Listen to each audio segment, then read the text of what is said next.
don't want to miss out on any of this, make sure you're on Queer Young Thing tonight.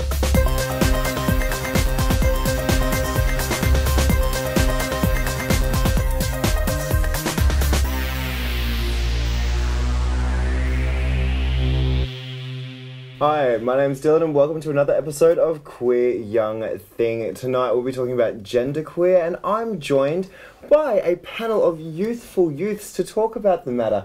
I'm joined by Sean, Nikita, Miller and Jack. So before we get into the pressing topic of what it is to be genderqueer and that landscape, I'd like to know what are some tips for op shopping if you have any? Sean. Oh, you got to do the sales. The 50% off sales at Savers is fantastic. Massive, massive place.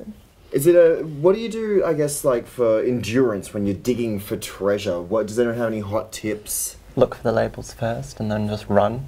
Look for the labels and then run. Ready, set. That was not the sound I was expecting to come out of this thing. Jax, do you have any tips for op shopping? Yeah, I guess I'm trying to find an op shop that has an accessible change room. It's one of my big things. And if it doesn't, just kind of start taking off your pants right there near the inaccessible change room, and that kind of gets staff to come and give you a hand. So that can always be a bit of fun, bit of education happening as well. Do you know what? When you said try and find a change room, I never even thought about just finding a change room. I just usually, drop the dacks and get into the clothes right there and there. Good. Nikita, do you have any hot tips for what it is to go through, I guess, digging through treasure, finding the right op shops? Does it depend on the area that you go to as well? Well, I'm from Gippsland and we have a few shops in the Traralgon. In the town I'm from, Traralgon. We have a lot of op shops and the best thing to do is get there first. And if you see something you like, don't wait for it, get it. Don't wait, just grab it. Just seize the day. Now, we will be talking about genderqueer throughout this episode, and if you'd like to join in on the topic at all, you can feel free to hit us up with the QYT hashtag on social media. What message would you like to send to transgender people? Just be yourself and don't let anyone bring you down. Don't let anyone crush who you are, Feel free to be yourself and everyone deserves to be happy. Well, I don't really go into that area much, so I don't really think much about it. So I don't agree with the lifestyle, but God loves you. Now, Sean, can you tell me a little bit about what it is to be genderqueer? Well, for me, genderqueer is basically my gender just kind of moves around. It's a little bit annoying because I can't put out my clothes the night before because I wake up in the morning and figure out where I am kind of gender-wise. Right. So it's not being listed as one binary gender. Would that be an accurate description of being Yeah, genderqueer? we're kind of in the middle, moving around.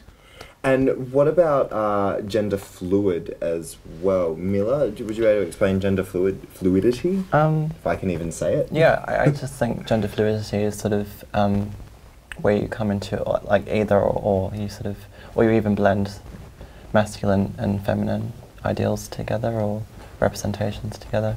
I guess another term sometimes is perhaps androgyny or pandrogyny or things like that. So that's a whole other aspect as well. But right. Yeah.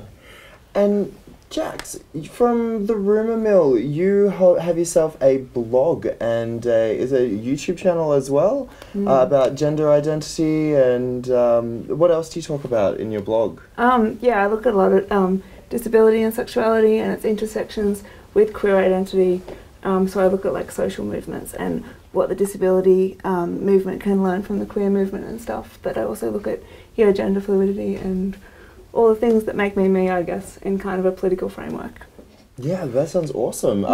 Where can people find this info? Well, it's a thing, I can't really say it without using some form of a swear word, so you can get in contact with me some other way. I'm sure that we can put that up onto our website for the Queer Young Thing. There we go. Now, Nikita, can you run me through, first off, awesome jacket. I am loving the threads today. Up shop, by the way. Oh. plugging the op shops today. What can you tell me about, I guess, your own background in genderqueer? Well, my own background with it, I'm still experimenting, but mainly I just like dressing up as a female because it's just who I feel most comfortable with. I mean, people don't always agree with it, but that doesn't have an impact on me whatsoever. So, just to expand on that, you like dressing as female, but do you identify as do you identify as a male or a female, or in a state of flux? Well, I would like to be identified as female, but most people just identify me as male. As male. Right, and how does that actually make you feel when people do identify you as a male when you have an onus on yourself as being a female? Well, the thing is that a lot of people don't really understand it, and especially living in the country, a lot of people aren't really open to it. And so a lot of people always ask me stuff, and I always tell them, I just dress as a female. I'm still a male technically, but inside I feel more of a woman. They need to be happy with themselves. That's all that really matters. As long as they're happy, they need to do whatever it takes to make them happy. I don't know. Just love yourself. It's okay to be different. Stay the heck away from me, pretty much. Like, haters are gonna hate, right? So don't let that get you down, and just like try and find the people that you can trust and tell them your problems, because they'll probably want to help. You mentioned that the country, living in a rural environment, that can be quite hard, especially because it's quite sheltered. There's quite a lot of heteronormative values. Is everyone else living in the country as well, or would you guys live in the city? No, I live in the city. Live in the city, and how about yourself, Suburban. Sean? Suburban? Yeah. And Jax? Well, I moved down here from a regional area about 9 months ago now. So yeah, I live in just outside of Melbourne now, but I grew up in rural New South Wales. Right, and how do you find the differences between living in, like, say, rural New South Wales to now being a Melbourneite living in Burn City? Well, there's a lot more stuff to do. There's definitely a lot bigger queer scene. There's more than 6 queers, so that's great. I've been enjoying that since being here. Yeah, it's a big change though. I've mastered the public transport system, which I think is pretty cool. But yeah, it's definitely a different kind of feel to life. Right. And how about living, I guess, when you think about the city, Sean, and then you have life out in the burbs, what are those differences right there? If there are any differences at all? No, I don't really think there is. I think that everyone's pretty accepting because, I mean, city life, you kind of get hit with basically everything. So, yeah, that is true. You just kind of, you come across people who really don't understand, but all you do is just inform and see where it goes. And I guess with the informing, what do you have, like, do you educate people about genderqueer or about your own gender roles? Yeah, I really like to do that. Yesterday I was shoe shopping, and I walked into a store and I got these like really high boots, and I was looking in the mirror and I just made like an off-the-cuff comment about being genderqueer and having like these really feminine boots with leg hair. And the store person was like, genderqueer, like I've never heard of that. I've heard of trans, and then we just started this big discussion, and I love informing people. Well, I think it's great that you're on here tonight, because that's what we'll be doing. Hey, stick around. We've got more of genderqueer on Queer Young Thing coming up right after this.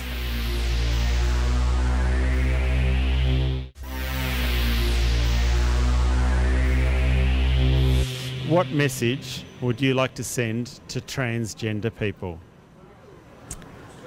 Go for it.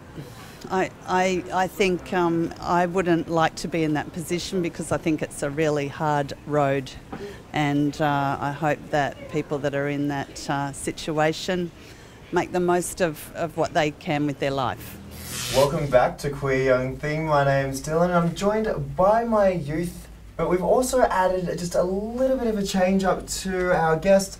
We've got our panel of elders. We have Jaco Erasmus, who's a psychiatrist who works with transgender people. We've got Dr. Nate Reid joining us once again from the Gay and Lesbian Switchboard, and Jem DeMarco from Genderqueer Australia. You've probably noticed throughout the show we've had some Vox Pops. Our producers hit the streets and we're asking people about their take on what they would say to transgender people. Now we've seen all of them. So any thoughts, I guess, on what those Vox Pops, the people's reactions, are they commonplace, I guess, with genderqueer or gender identity? Most people, what those people were saying? I was quite impressed actually, because there's quite a bit of positive reaction, and often I need to reassure patients that I'm seeing that it's not as scary as you think being able to express your gender, and that by and large society these days is pretty tolerant, well, at least certainly in inner city Melbourne. Right, and they did actually hit the streets in St Kilda, which we already know is part of our rainbow backyard. But Jaco, now you work with, you specialise in helping people transition. Do you have much involvement, I guess, with a trans person's or even like a genderqueer person's family as well? Can they bring them along to sessions, or have they in the past ever brought someone along to a session? Yeah, certainly. I often encourage people to bring their family, because family don't have access to much information, so they'll often have stereotyped information at hand, or they only have what's on the internet, and there's some rubbish on the internet. So I encourage people to bring their families so we can talk about what gender is, and to break down some of the myths that they might have. How far should you compromise yourself to conform to society's expectations? Never conform. As much as is comfortable with yourself. When you feel comfortable. I don't think one should compromise their values and principles at all. Enough so you're not a burden on society, I think. Quite a bit. To the degree where you're being respectable to people. Almost never. I don't compromise. No, definitely not. Probably at age 25. And Jem, Genderqueer Australia is a fantastic organisation. For those people who are watching who might say, hey, look, I could be genderqueer, what can you tell us about the Genderqueer organisation? Basically, Genderqueer is a support environment for anyone to come along, whether you identify as genderqueer, trans, gender fluid. It's just an opportunity for people to get together who might be questioning their gender, their sexuality, maybe who feel that they are trans, or they support their partners or family. But it's really just an opportunity to catch up, have a coffee, ask questions, get support. So if you say are a non-trans or a genderqueer, and you're say an ally to or an advocate for trans or genderqueer rights, would you be welcome there as well? Or certainly, the only premise we have is just come with an open mind. We welcome all humans and also stuffed animals. Some people have brought the teddy bears with them, so we don't judge, and we welcome really anyone if they're there to learn more, to ask questions, to find out how to support a friend, or maybe it's just something they're interested in finding out. What is genderqueer? It's a common question. How far should you compromise yourself? Oh, well, no, you shouldn't, but you should always be able to keep an open mind about what you believe in and why. And so I think, sometimes things change. Look, I've travelled in the Middle East and I've done a lot of travelling, so I think it's really important to be respectful of other people's cultures and attitudes. A little bit. Now, Nate, being part of the Gay and Lesbian Switchboard, you would get a wealth of calls, and people calling through that are possibly in a less than amazing mental space. Do you have many, I guess, genderqueer or transgender people calling through without infringing on, I guess, their privacy? We have some. I suppose that at the moment our name sort of does tend to mean that people don't necessarily associate us as being a support for people who are trans, genderqueer, but we do have some people calling through, which is always good. And yeah, I don't know. Our counsellors are trained in sort of trans and genderqueer issues and things like that. So even if they're not themselves trans or genderqueer, they, you know.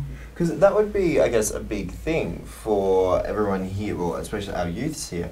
Would you want to call up somewhere knowing that there are specialised counsellors if you are having a point of contention, that you want to be able to talk to someone who has the right counselling? Or would you prefer, or would you be easy to go to society, like a normal support network? Or I guess a heteronormative network?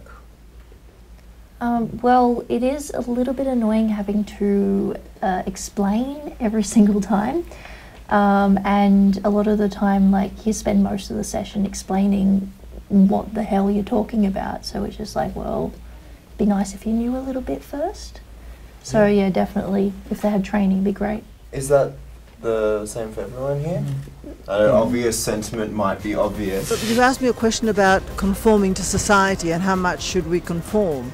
Well, we all have to conform a certain amount, but when it comes to transgender people, well, you don't have to conform about your sexual orientation, but just about general other things, being good to your neighbour and to animals, to, I don't know, what else, all the nice things that we have to be to be human beings. I guess when we have someone like Yako, who, you know, you do lead in this, where, aside from the gay and lesbian switchboard and obviously genderqueer, do you have any other resources where young people might be able to, I guess, find out more information or find more support?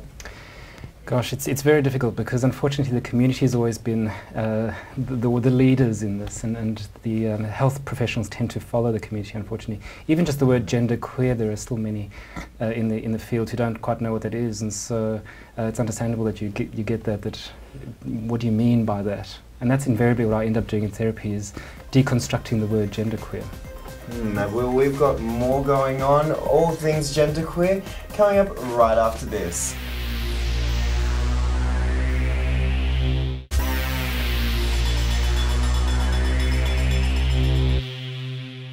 Welcome back to Queer Young Thing. My name's Dylan, and tonight we've been talking about genderqueer. And I'm joined by some fantastic genderqueer youth, as well as our panel of elders, where we'll be discussing, and this is the point where the young'uns will be throwing some questions at our elders to discuss what it is to be genderqueer, to open up this conversation. Now, Sean, you look like you've got a question for one of our elders.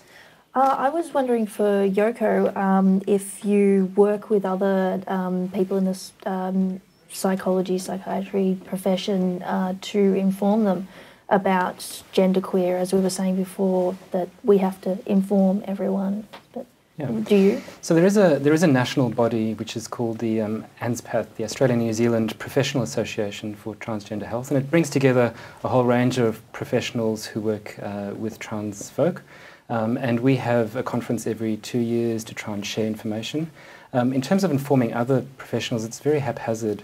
Unfortunately, everyone's overwhelmed with things that they need to know about, so we try and share some information when we can. How far should you compromise yourself to conform to society's expectations? You shouldn't at all. Just do your own thing. As little as possible. Individuality is a great thing. I don't believe in changing at all to fit in. Yeah, I'd rather stay different, you know? I reckon the more different you are, the more like you're gonna fit in, so yeah, none. No, be yourself, be honest, and be social. Jax, did you have a question for any of our elders? Yeah, I had a question for Jem, just around ambiguity and genderqueer being fluid and ambiguous, I guess, in that we're not kind of heading towards either binaries, and how you deal with society at large being uncomfortable with ambiguity.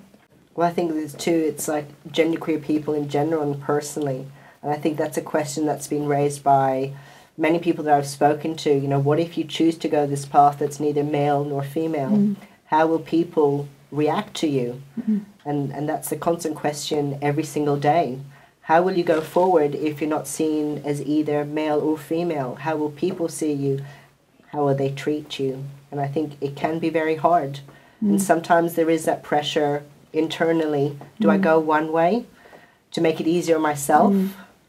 Or do I try and keep this battle on, which constantly raises questions like, what are you? Just touching on that, do you feel or do you think that perhaps being genderqueer, do you receive any, I guess, discrimination, like maybe perhaps from, I guess, like the trans community for not being trans enough, for being something different? Or do you feel that it's not, that doesn't happen at all? I mean, when we look in, I guess, like gay and lesbian community, bisexuality is something that can almost be discriminated and mocked about. Does the same thing happen with genderqueer or genderqueer identity? Yeah. Society is like that. It can be quite daunting, and people will change in it and try and adapt to other people's expectations. But I think you should just definitely be true to yourself and just power through it and just be who you are. And it's very easy to not do that. I've just had this discussion with my sister. She lives in Melbourne. I live in Perth, and Perth's a big conformist society. And now that I'm here, I'm feeling groovy again. So I don't think you should, really. Jem, I guess, well, being part of Genderqueer Australia, is that something that I guess comes up with people, that they either they don't feel trans enough, or that they're being told that they're not, you know, that they're just, they're just I guess cross-dressing, or they're not. Really? Does that I think, yeah, both can happen, and it's either assumptions about what is trans, am I trans enough? It can be other people not really understanding what it means, because I think transitioning, even for, let's say, trans people, it's an individual journey. Not every trans person is going to go through the same thing. Same with genderqueer. Not every person is going to go for hormones or surgery or change their name or use different pronouns. So I think there are some individuals that do struggle with, am I trans enough? Like, will people accept me? Can I find someone else like me in this room or in this community? Can I connect? How far should you compromise yourself to conform with society's expectations? Well, I don't think you should ever consciously compromise yourself. Obviously, a lot of time it happens without you knowing. So definitely, if you're aware of it, you should not be quickly compromising yourself at all. It is a personal journey when it comes to genderqueer identity. Do you think it's personal and it's something on yourself, and you don't need to explain it to anybody else, or are you proud to talk about your genderqueer identity? Yeah, I mean, I don't really feel that I need to talk to anyone about it. It's not, for me, I mean, any reactions I get I usually just ignore, because I think I'm not, like, it doesn't even register some of the time, unless someone like forcibly stops you and says blah blah blah blah. You just keep going, and it's like, oh, whatever. You get scoffed at, or you get laughed at, whatever else. But in terms of dealing with it, no, I don't feel that I need to justify it or talk to anyone about my gender fluidity. Oh, that depends a lot on how vulnerable you are. So, if you have pretty good support within yourself, there's very little need to compromise. But if you're on your own, you need actually to have the support of people around you, and that involves compromise. One thing that I guess I'd like to know is, say there is somebody at home because I could only, and for myself, I can only imagine what it would be like to be genderqueer or to be trans. Where would you say would be the best part for someone who is identifying to find some extra info about genderqueer or trans? Go to the Genderqueer Australia website. That can be a start. Yep. And what's the link to that? Genderqueer.org.au. Sensational. And of course, if you need to, you can hit up the Gay and Lesbian Switchboard, where they do have actual counsellors for the trans and genderqueer. Thank you so much to our esteemed panel of elders and to our youth for coming on to tonight's episode of Queer Young Thing.